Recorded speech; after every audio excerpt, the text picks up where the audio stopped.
అందరికీ నమస్కారం. ముందుగా మన honourable chief minister Revanth Reddy గారికి,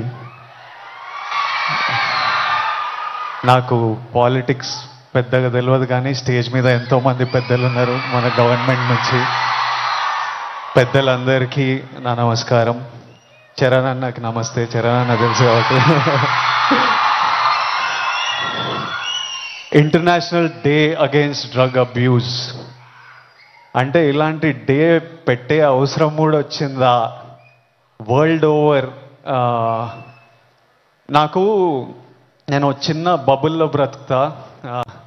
నాకు నా ఫ్రెండ్స్ అంటే ముఖ్యం, మా అమ్మ నాన్న హ్యాపీనెస్ ముఖ్యం, డబ్బులు ముఖ్యం, హ్యాపీగా బతకాలి, కంఫర్టబుల్గా బతకాలి, నా చిన్న పని చేయాలి, ఇంక ఇవి చేసుకుంటా ఇంటికి వెళ్ళిపోతుంటా. బయట ఏం జరుగుతుందో పెద్దగా తెలియదు. నేను వైజాగ్లో పోర్ట్లో ఒకసారి షూట్ చేస్తున్నప్పుడు అక్కడున్న పోలీస్ ఆఫీసర్ నన్ను కలిసి ఇలా యాంటీ డ్రగ్ క్యాంపెయిన్ గురించి ఒక బయట ఇవ్వమన్నారు. అవుట్ ఆఫ్ రెస్పెక్ట్ ఇచ్చినా కానీ ఇది ప్రాబ్లం, మా 100 ప్రాబ్లం ఉన్నప్పుడు దీనికి బయట ఏంటి అనుకున్నా. మళ్ళీ ఈరోజు ఇట్లా ఇంటర్నేషనల్ డే ఉంది, చీఫ్ మినిస్టర్ గారు వస్తున్నారు, ఇంతమంది పెద్దలు వస్తున్నారు, ఇంత పెద్దగా జరుపుతున్నారు, ఈ మెసేజ్ కంపల్సరీ వెళ్ళాలని పిలిచినప్పుడు నాకు మళ్ళీ అర్థం కాలేదు. But when I sat with some police officers, some senior police officers from the Telangana Police Department, and asked them, వాళ్ళని అడిగిన అసలు ఏం జరుగుతుంది, ఎందుకు ఇంత పెద్దగా జరుపుతున్నామంటే, వాళ్ళు నాకు జరుగుతున్న రియాలిటీ చెప్పినప్పుడు ఇమ్మీడియట్లీ అయితే తప్పకుండా రావాలి, మనోళ్ళతో మాట్లాడాలి, ఎవరు ఇలాంటి సిచ్యువేషన్స్లో పడొద్దు అని అనిపించింది. చాలా మన డ్యూటీ లాగా అనిపించింది ఇది చెప్పడం. ఎందుకంటే మీలో ఎంతో మంది మమ్మల్ని ఇష్టపడతారు, మమ్మల్ని చూస్తారు, మమ్మల్ని ఫాలో అవుతారు. మనకి మన హెల్త్ ముఖ్యం. మనమంతా హ్యాపీగా హెల్తీగా ఉండాలి కదా. హెల్త్ లేకపోతే ఏం చేయలేం లైఫ్లో. మనం హెల్తీగా ఉండాలి, మన అమ్మ నాన్న గర్వంగా ఉండాలి, హ్యాపీగా ఉండాలి, అది ముఖ్యం కదా. Yes or no? డబ్బులు ముఖ్యం. డబ్బులు ఉంటే కంఫర్ట్ ఉంటుంది. ఎవడేమన్నా నేను చెప్తున్నా, నేను డబ్బులు లేని లైఫ్ చూసినా, డబ్బులున్న లైఫ్ చేసినా, success and money will always give you comfort. ఇవి ముఖ్యము. ఈ మూడు మనకి హెల్త్ ఏదైనా ఇవ్వకపోతే, సక్సెస్ మనీ ఏదైనా ఇవ్వకపోతే, రెస్పెక్ట్ ఏదైనా ఇవ్వకపోతే దాంట్లో దిగడమే వేస్ట్. అది పెద్ద టైం వేస్ట్ పని. అది డ్రగ్స్ అనేది, why I'm talking to the youth, I think it's very important. 30 years వరకు నా పర్సనాలిటీ నాకే తెలియదు. 30 తర్వాత నేనెవరిని, నేను ఎలాంటి మనిషిని, అప్పటి వరకు చాలా ఇన్ఫ్లుయెన్స్ అవుతాం ఫ్రెండ్స్ వల్ల, పక్కనున్న సిచ్యువేషన్స్ వల్ల. రకరకాల సిచ్యువేషన్స్ అరౌండ్ అస్ మనని ఇన్ఫ్లుయెన్స్ చేస్తాయి. సో యంగ్ ఏజ్ ఉన్నప్పుడు మనం చాలా కేర్ఫుల్ ఉండాలి. ఎవ్రీ డెసిషన్, మీరు ఈ ఏజ్లో తీసుకుంటున్న ప్రతి డెసిషన్ మీ లైఫ్నే చాలా ఇంపాక్ట్ చేస్తుంది. అండ్ నాకు ఈ పోలీస్ ఆఫీసర్స్ ఏమన్నారంటే, it is even organised by countries out side India. ఎందుకంటే ఇండియాలో యంగ్ పాపులేషన్ ఇస్ హ్యూజ్. మన యూత్, మన కంట్రీ, మన స్టేట్ పవర్, మన కంట్రీ పవర్, మన యూత్. ఒక కంట్రీని డిస్ట్రాయ్ చేయాలంటే ఏం చేయొచ్చు? వార్ చేయొచ్చు, టెర్రరిజం చేయొచ్చు. ఇంకో ఈజీ థింగ్ ఏంటంటే యూత్ని పాడలేపితే. So we are seeing even in the book, నాకు ఇప్పుడే ఒక బుక్ ఇచ్చారు, ఆ బుక్లో కూడా నార్కోటిక్స్ టెర్రరిజం అని ఒక సబ్జెక్ట్ ఉంది, ఒక పారాగ్రాఫ్ ఉంది. Where countries that want to see India not progress, easiest way. ఇప్పుడు మనం చూస్తున్నాం అమెరికా ఎంత ఎఫెక్ట్ అయింది, అంతా కొంచెం పిచ్చిగా ఉంటున్నారు వాళ్ళు. ఎందుకంటే easily you infiltrate drugs in to a system. పిల్లలు దాని మీద డిపెండెంట్ అయిపోతే ఇంకా మనకు పాత్, సక్సెస్ ఇవన్నీ ఏం, it's a chaos. We want, మనం సాలిడ్ ఉండాలి, మన కంట్రీ సాలిడ్ ఉండాలి, మనం నంబర్ 1 ఉండాలి. కరెక్టా? ఇండియా నంబర్ 1 ఉండాలంటే మనం వీటిని మన దేశం దగ్గర, మన ఫ్రెండ్స్ దగ్గర, మన ఫ్యామిలీ దగ్గర ఎక్కడ రానియకూడదు. This is a temporary high. Drugs ఎవడో, ఇంకా పోలీస్ ఆఫీసర్ ఏమంటుండే అంటే, అరే ఒక్కసారి ట్రై చేయరా, ఒక్కసారి ట్రై చేయని అలవాటు చేసే బ్యాచ్ ఒకటి ఉందంట.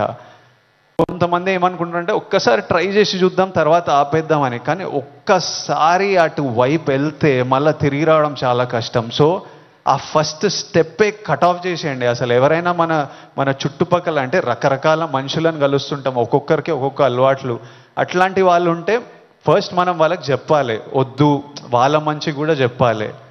వాళ్ళు వినకపోతే వాళ్ళ నుంచి డిస్టెన్స్ మెయింటైన్ చేయడం బెటర్, మనం ఎఫెక్ట్ కాకూడదు. నేనేమంటా అంటే if you're chasing a high in life, మంచిగా వర్కౌట్ చేస్తే నాకు హై అనిపిస్తుంది. బాడీ ఫిట్గా ఉండి బట్టలు మంచిగా పడితే మజా వస్తుంది, ఓ హై అనిపిస్తుంది. నాకు డబ్బులు సంపాదించినప్పుడు ఓ హై వస్తుంది, డబ్బులు ఖర్చు పెట్టినప్పుడు ఓ హై వస్తుంది, డబ్బులు ఒకరికి ఇచ్చినప్పుడు ఓ హై వస్తుంది, నచ్చిన పని చేసి అది సక్సెస్ అయినప్పుడు అది క్రేజీ హై వస్తుంది.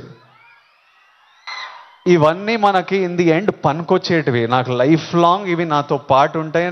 ఎక్కడున్నా నాకు సపోర్టివ్, నా కెరియర్, నా బ్యాంక్ అకౌంట్, నా హ్యాపీనెస్, నా హెల్త్ నాకు ఆల్వేస్ నాకు సపోర్టివ్ ఉంటాయి. సో ఐఎమ్ సేయింగ్ డ్రగ్స్ ఇవన్నీ అసలు టైం వేస్ట్, మీ లైఫ్ని అసలు నాశనం చేసే పనులు. హై కావాలంటే go work out solidly, have a great body, have great friends, chase success, chase money, chase ambition, chase these highs and the society will respect you, you will do very well. మీ parents గర్వపడతారు, next మీ పిల్లలు, మీ అందరికి పెళ్ళిళ్ళు అయిన ఈ పిల్లలు పుట్టినప్పుడు వాళ్ళంతా హ్యాపీ ఉంటారు. So chase the success. That's all I have to say. Lots of love. Thank you all. Lots of love from me. Thank you. Bye. Thank you so much sir. High success లో ఎత్తుకోమంటూ చక్కటి సందేశం మాకిందిచ్చారు. Thank you so much. And now sir, నేను మీకు introduction కూడా ఏమని ఇవ్వాలి చెప్పండి. నేను నెక్స్ట్ రాబోతున్నారు కానీ అక్కడ ఆర్పులు మొదలైపోయినాయి. The man who needs no introduction. Thank you. మన రాష్ట్ర ముఖ్యమంత్రి గారు శ్రీ రేవంత్ రెడ్డి గారికి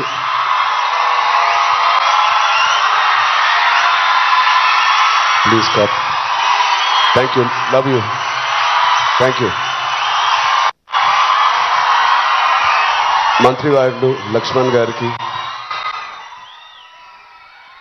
మా బ్రదర్ విజయ్ దేవరకొండకి, కొండా విశ్వేశ్వర రెడ్డి గారికి, దిల్ రాజుకి, అనిల్ యాదవ్ గారికి, మిగతా డిగ్నిటరీస్ అందరికీ, డీజీపీ గారికి, డిఐజీ గారికి thank you so much. And అంతకన్నా ముఖ్యంగా ఇక్కడికి వచ్చిన మా స్నేహితులందరికీ, మా ఫ్రెండ్స్కి, నేను కూడా మీ వయసులో ఉన్నప్పుడు ఇలాంటి అవేర్నెస్ ప్రోగ్రామ్స్కి మా స్కూల్స్తో పాటు వెళ్ళేవాడిని. అవన్నీ రోజులు గుర్తుకున్నాయి. First of all thank you Telangana government and chief minister గారికి. ఇంత బ్యూటిఫుల్ అవేర్నెస్ రైజింగ్ తెలంగాణ అనే పేరుతో మమ్మల్ని అందరినీ ఇక్కడ ఇన్వైట్ చేసినందుకు, మీ అందరితో మాట్లాడుతున్నందుకు చాలా మచ్ నీడెడ్ ఇలాంటి అవేర్నెస్. ఎప్పుడో కొన్ని సంవత్సరాల క్రితం న్యూస్లో మనం విన్నాం, అరౌండ్ 2014-15లో కొన్ని స్కూల్స్ బయట ఆల్మోస్ట్, అంటే నేను చదివిన స్కూల్స్ బయట గోలీ సోడాలు, పాప్సికల్స్ తినడానికి మేము బండిల దగ్గరికి వెళ్తాం. ప్రస్తుతం అలాంటి బండ్లే ఈ డ్రగ్స్ అమ్మడానికి ఒక చోటు, ఒక ప్లేస్ అయిపోయింది. పిల్లలకి ఆ ఐస్ క్రీమ్లో ఏమి ఇస్తున్నారో తెలియకుండా చాలామంది సార్ చెప్పినట్టు at the age of classes of 3rd class 4th class పిల్లలు పాప్సికల్స్ తినే దాంట్లో పెడుతున్నారంటే, ఆ హైని చేజ్ చేసుకుంటూ వెళ్తున్నారంటే ఆ పేరెంట్స్కి తెలిసి చాలా పెద్ద ధర్నా అయింది. అప్పుడు మీ అందరికీ గుర్తే ఉంటుంది. అసలు ఇంత డీప్గా వెళ్ళిపోయింది ఆ సిస్టమ్. విజయ్ చెప్పినట్టు ఇంత ఆర్గనైజ్డ్ క్రైమ్ లాగా అయిపోయిందా? చాలా షాకింగ్ ఉంది, చాలా బాధ వేసింది. అప్పుడులో అయితే I was not a parent, but today as a parent మేము ఇవన్నీ ఆలోచనలు వస్తున్నాయి. మన స్టేట్ కానీ మన సిటీ